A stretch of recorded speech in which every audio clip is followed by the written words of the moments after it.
selamat datang seluruh channel saya Purbo Sasongko. Welcome back to my channel. Tetap tersenyum, karena senyum adalah pintu menuju bahagia. Kita dari Pacitan Setono ya, komplek makam Bupati Ponorogo. Nah, jika orang lebih mengenal Pacitan Setono ini sebagai makam Bathara Katong, tidak salah, memang benar, karena cungkup utama dari komplek makam Bupati Ponorogo yang ada di Pacitan Setono ini adalah cungkup gede yang di dalamnya tersimpan jenazah Raden Bathara Katong. Beliau adalah Adipati Ponorogo sekaligus pendiri kota Ponorogo. Yang akan kita kupas kali ini atau kita tunjukkan untuk sedulur semuanya kali ini adalah makam Bupati Ponorogo yang ke-8. Beliau adalah Tumenggung Mertowongso I. Kenapa Mertowongso I? Karena juga ada Mertowongso II, dan itu adalah putranya.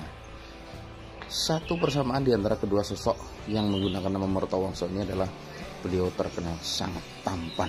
Bahkan beliau bawahan-bawahan tertampan dari Kasunanan Kartosuro, paling tampan katakanlah seperti itu. Namun keduanya berakhir tragis ya, sama-sama dihukum mati. Nah, ikuti selengkapnya penelusuran kita kali ini. Tetap dukung channel ini dengan like, comment, subscribe, dan share agar makin berkembang. Follow juga Instagram saya @purbosasongko_dalam. Salam.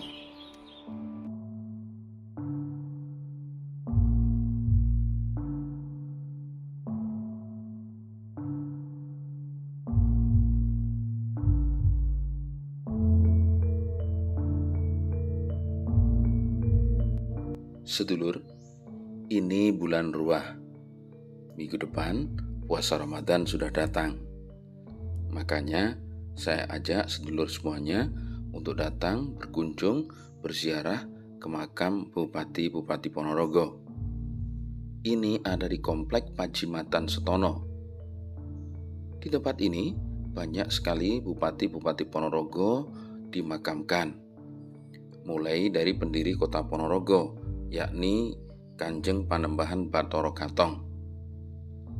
Cukup besar sebagai tujuan utama di komplek makam Bupati Ponorogo Pacitan Setono ini adalah tempat sumarenya Wong Agung ing Ponorogo yang mendirikan kabupaten di ujung barat Provinsi Jawa Timur ini.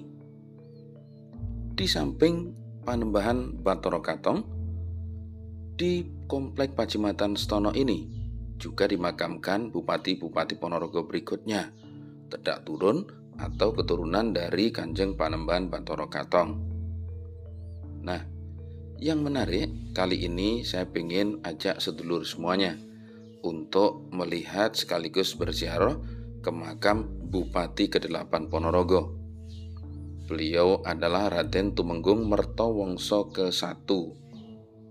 Beliau juga dikenal sebagai Raden Tumenggung Mertowongso Sedolawe.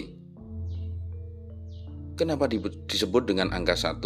Karena memang ada juga Tumenggung Mertowongso II Setopondo.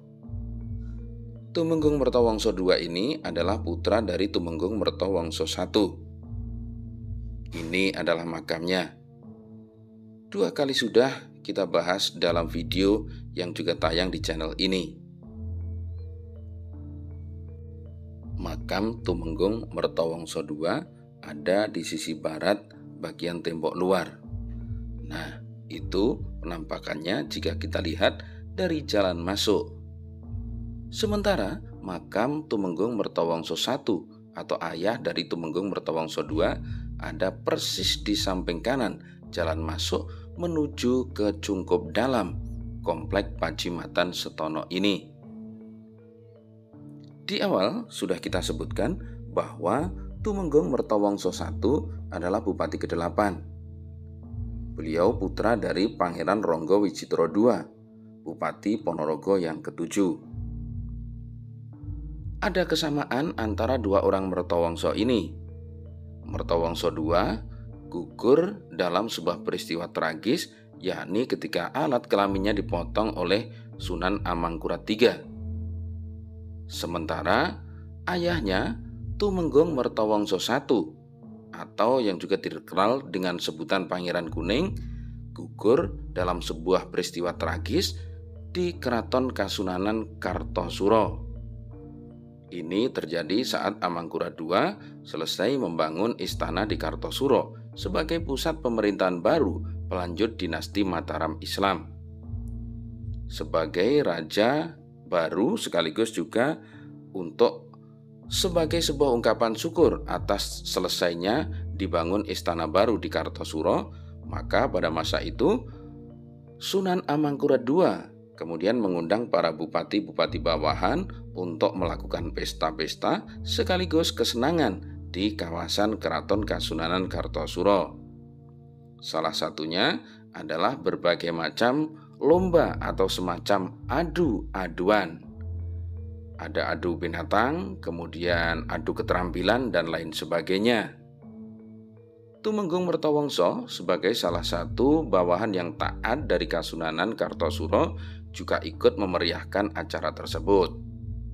Ketika adu kambing dilakukan, maka Tumenggung Mertowongso melepaskan peliharaannya, yakni wedhus prucul. Wedhus prucul ini kambing Jawa kecil, tanduknya pun tak nampak. Ini barangkali semacam wedhus kacang yang sekarang ya, atau kambing kacang. Namun anehnya, wedhus prucul atau kambing prucul tersebut mampu mengalahkan kambing-kambing yang lebih besar dengan tanduk yang lebih kokoh, kuat maupun tajam. Tak berhenti sampai di situ. Saat adu ayam dilakukan, ayam-ayam besar milik para bupati-bupati yang lainnya, termasuk juga milik dari Keraton Kasunanan Kartosuro, ternyata kalah oleh peliharaan Tumenggung Mertowongso I Bupati Ponorogo ini, yakni seekor bekisar. Bekisar sebenarnya bukan ayam murni. Bekisar adalah persilangan ayam hutan dengan ayam kampung jenis yang kecil. Oleh karenanya, bekisar ini sebenarnya lebih kepada ayam kelangenan atau ayam untuk didengarkan suaranya. Namun di tangan Tumenggung Mertowongso I, ayam bekisar tersebut mampu mengalahkan ayam-ayam jago aduan milik para bangsawan maupun bupati-bupati yang lainnya. Hal ini rupanya menjadikan Sunan Amangkurat II tidak berkenan. Tumenggung Mertowongso dianggap lancang, nguglengke kaprawiran, memamerkan kesaktian. Tumenggung Mertowongso I kemudian ditangkap dan dijatuhi hukuman mati dengan cara dijerat lawe. Lawe adalah benang yang dipintal, yang biasanya dihasilkan dari proses penenunan. Leher Tumenggung Mertowongso kemudian dijerat dengan lawe tersebut sampai mati. Dari hal ini, kemudian Tumenggung Mertowongso mendapat gelar Anumerta sebagai Tumenggung Mertowongso Sedo Lawe. Oke lur, ini adalah makam Tumenggung Mertowongso I atau juga disebut Pangeran Kuning. Segala sesuatu tentang beliau setidaknya sesuai dengan kita ketahui sudah kita ceritakan tadi dalam narasi video, yang mana ada satu pelajaran menarik bahwa terkadang kekuasaan absolut atau kekuasaan yang terlalu besar itu mengakibatkan sang penguasa tersebut menjadi semena-mena, sehingga hal kecil pun terasa menjadi satu yang besar, sehingga hukuman mati menjadi ending dari sebuah kesalahan yang barangkali teramat sangat subjektif tersebut. Belajar dari kisah Tumenggung Mertowongso I atau Pangeran Kuning, beliau adalah Bupati Ponorogo ke-8 yang berakhir tragis karena hal seperti itu. Terima kasih sudah mengikuti video ini, semoga menambah wawasan kita semuanya. Semoga ini bermanfaat. Assalamualaikum warahmatullahi wabarakatuh. Tetap ikuti vlog kita selanjutnya. Salam.